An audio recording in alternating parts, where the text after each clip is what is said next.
VKU in der Schweiz, auch genannt Verkehrskundenunterricht.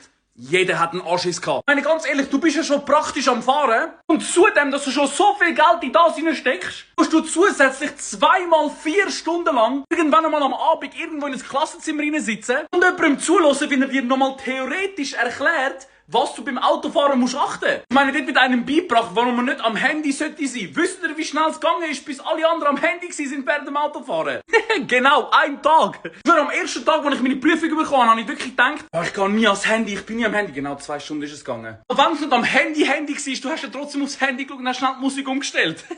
Ich meine, ja gut, im Großen und Ganzen ist es ja schon eine wichtige Sache. Es wird dir nochmal beigebracht, Bremsweg, Pipapo, wie viel du schnell kannst sein. Und ich meine, du gehst ja auch nochmal durch die ganze Seitenlage, eine Herzrhythmusmassage oder Staying Alive oder hahaha, oder? Aber etwas, was ich nicht gewusst habe, du kannst durch den VKU durchgehen. Du kannst VKU nicht bestehen. Keine Ahnung, wie du das anbekommst, aber ich habe damals keine Prüfung müssen schreiben. Muss man eine Prüfung schreiben zum VKU? Gut, ehrlich gesagt, mag ich mich auch nicht gross daran erinnern an den VKU. So. Einzige, was ich noch weiss, und was ja logisch ist, ist Abstand halten zwischen dem Auto, Bremsen schauen und vorausschauend fahren. Als Töffli-Fahrer muss man ja, glaube ich, kein VKU machen. Traktor, soviel ich weiss, ja. Hoffentlich.